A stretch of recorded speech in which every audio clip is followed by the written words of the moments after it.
Hello everyone, welcome to my YouTube channel master chartist. My name is Rahul. Stock market technical analysis की series में आपका एक बार फिर स्वागत है। आज हम लोग 3 नए ब्रेकआउट स्टॉक का एनालिसिस करने वाले हैं बजट के पहले। अगर आप चैनल में नए हैं तो चैनल को सब्सक्राइब कर दीजिए डेली के ब्रेकआउट स्टॉक का एनालिसिस देखने के लिए। आज की लिस्ट में हमारा जो पहला स्टॉक है वो पारस डिफेंस है। बहुत अच्छा, इसने मल्टीपल टाइम अपने रेजिस्टेंस पॉइंट को टेस्ट कर चुका है। मैंने आपको बहुत सारे वीडियोस में बताया कि कोई भी स्टॉक अगर मल्टीपल टाइम टेस्ट हो चुका रहता है तो चांसेस बहुत ज्यादा रहते हैं कि वो ब्रेकआउट के लिए रेडी हो चुका है। यहाँ से स्टॉक फॉल देने की कोशिश किया, पहली बार टेस्ट करने के लिए गया, फिर नीचे आया, फिर सेकंड टाइम टेस्ट करने के लिए गया, फिर नीचे आया, एक प्राइस एक्शन का मोमेंटम बनाया, यहाँ पे डब्ल्यू पैटर्न का अपसाइड पे गया और कंटिन्यूसली आप देखेंगे 4 से 5 बार टेस्ट हो चुका था और डेफिनेटली अभी चांसेस बहुत ज्यादा थे कि स्टॉक जो है वो अपसाइड के लिए ब्रेकआउट दे सकता है। अभी आपकी एंट्री का होनी चाहिए, स्टॉप लॉस का होना चाहिए, टारगेट का होना चाहिए। वीकली टाइम फ्रेम की अगर बात करेंगे तो ये वाली ब्रेकआउट कैंडल के ऊपर पहला हमारी एंट्री हो जानी चाहिए थी 85 रुपीज के पास। प्रीवियस स्विंग के पास हमारा स्टॉप लॉस हो जाना चाहिए था 750 के पास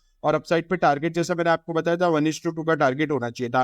अभी अगर आप देखिए तो एक डोजी कैंडल का यहाँ पे फॉर्मेशन दिख रहा होगा। स्टॉक कभी भी डायरेक्टली अपसाइड पे इस टाइप का मूव नहीं करता। ये वाली जो कैंडल का यहाँ पे फॉर्मेशन है ये अपने को ये बता रहा है कि स्टॉक अपसाइड पे जरूर गया है, लेकिन एक यहाँ पे रिटेस्ट करेगा जो डोजी कैंडल के फॉर्मेशन में दिख रहा है, उसके बाद अपसाइड पे कंटिन्यू कर सकता है। इट मीन्स अगर आप स्टॉक को 900 रुपए के पास या 890 रुपए से 900 रुपए के पास अगर इसको प्लान करते हो तो प्रीवियस स्विंग के बाद आपका स्टॉप लॉस हो जाना चाहिए 750 रुपीज के पास और अपसाइड पे आपका टारगेट कितना होना चाहिए। जितने भी आप स्टॉप लॉस के यहाँ से पॉइंट कंसीडर करके चलेंगे, जैसा मैंने आपको बताया कि आपके जो मिनिमम पॉइंट है यहाँ से 750 रुपीज का आपका स्टॉप लॉस होना चाहिए, थोड़ा सा मार्जिन देके, और अप्रोक्सीमेटली 900 तक के आपके एंट्री होनी चाहिए। 145 रुपीज के अपने को पॉइंट निकल के आ रहे हैं।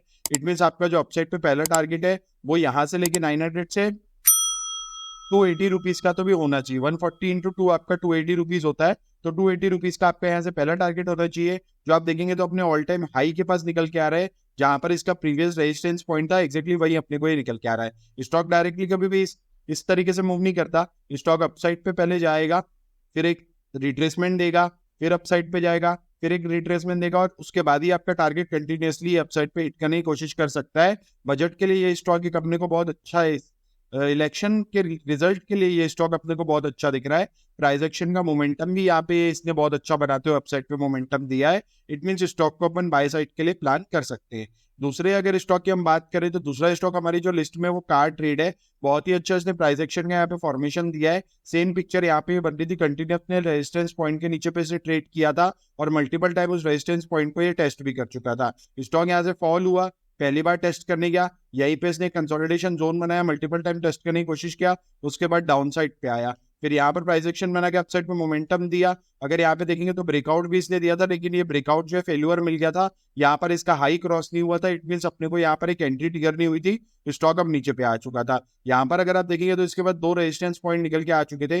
पहला जो अपन ने ये वाला देखा था और दूसरा जो है ये वाला, जब इसने हाई लगाया था तब अपने को ये रेजिस्टेंस पॉइंट यहाँ पे निकल के आ चुका था। अभी आपकी एंट्री का होनी चाहिए, स्टॉप लॉस का होना चाहिए, टारगेट का होना चाहिए। जैसा कि मैंने आपको पुराने एनालिसिस में बताया, स्टॉक अपसाइड पे जाता है, एक रिट्रेसमेंट देता है, फिर आगे के लिए प्लानिंग करता है। यहाँ पर भी सेम पिक्चर है। जब तक कि अपना ये वाला हाई ब्रेक नहीं करता या अगर स्मॉलर टाइम फ्रेम में यहाँ पे एक डब्ल्यू पैटर्न का फॉर्मेशन नहीं दिखता तब तक कि अपन इसको बाय के लिए प्लान नहीं कर सकते। डेली टाइम फ्रेम में अगर देखेंगे तो यहाँ पर एक डब्ल्यू पैटर्न के फॉर्मेशन बनने की कोशिश हो रही है। स्टॉक डाउन साइड पे आया, पहले पुल बैक पे गया, पहले पुल बैक पे कभी बाय नहीं किया जाता, फिर यहाँ पर कुछ इस टाइप की रेड कैंडल बनाया है। अभी अगर ये अपना 890 रुपीज का या 900 रुपीज का राउंड लेवल अगर ये निकाल देता है तो आप यहाँ पर प्रीवियस स्विंग के पास स्टॉप लॉस लगा सकते हैं। छोटा सा अपने को एक स्टॉप लॉस मिलेगा।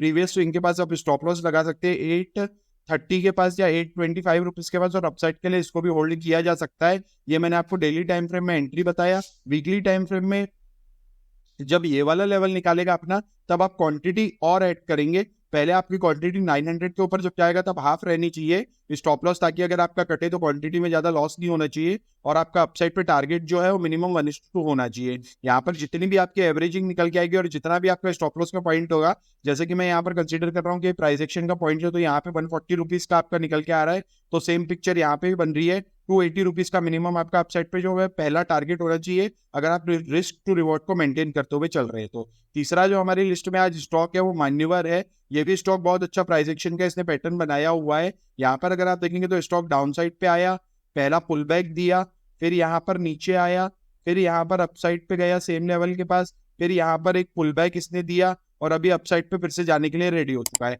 अगर ये 1080 का प्राइस निकाल देता है तो आप प्रीवियस स्विंग के पास स्टॉप लॉस रख सकते हैं। और अपसाइड पे आपका टारगेट क्या होना चाहिए, ये वाला जो पैटर्न का फॉर्मेशन है ये इन्वर्टेड हेड एंड शोल्डर का पैटर्न का फॉर्मेशन है।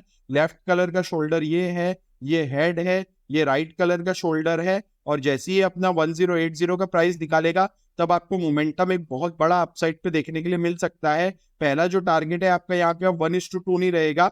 जितना भी आपका ये inverted head and shoulder pattern का यहाँ पे फॉर्मेशन होता है, जैसे यहाँ से लेके जितने भी पॉइंट है 900 एक लो को मैं कंसीडर कर रहा हूँ, और आपका मैं यहाँ पे 1080 के पास आपकी एंट्री कंसीडर कर रहा हूँ। इट मीन्स अगर अपसाइड पे आपका जो पहला टारगेट है 900 से लेके 1080 180 रुपीज अप्रोक्सीमेटली निकल के आता है, तो आपका अपसाइड पे जो मिनिमम टारगेट है वो 180 रुपीज होना चाहिए। जो आपके स्टॉप लॉस से अगर आप कंसीडर करेंगे तो 1:2 1:3 का इजीली निकल के आ जाएगा। इट मीन्स आपका जो पहला टारगेट है मान्यवर के लिए वो 1260 रुपए का होना चाहिए। अपसाइड के लिए बहुत अच्छा मोमेंटम अपने को दिख रहा है। उसके बाद यहाँ पे मार्जिन भी अपने पास बहुत ज्यादा है, 50% की अप्रोक्सीमेटली मार्जिन है। इट मीन्स अगर 1000 रुपए का स्टॉक है, 1500 रुपए उसका ऑल टाइम हाई है। अगर ये स्टॉक यहाँ से मोमेंटम देता है, यहाँ पर स्टॉप लॉस कुछ कट सकते हैं। अगर मोमेंटम देता है तो फिर अपसाइड पे ये इस टाइप का मूव नहीं करेगा, पहले अपसाइड पे जाएगा, एक रिट्रेसमेंट देगा, फिर अपसाइड पे जाएगा, फिर एक रिट्रेसमेंट देगा, फिर अपसाइड पे जाएगा। और इसी तरीके से आप ये जो है ट्रेलिंग पॉइंट्स को भी कंसीडर कर सकते हैं। अगर आप चैनल में नए तो चैनल को सब्सक्राइब कर दीजिए। प्राइस एक्शन के पॉइंट्स अगर आपको पसंद आ रहे तो वीडियो को लाइक कर दीजिए। अभी के लिए इतना ही, थैंक यू।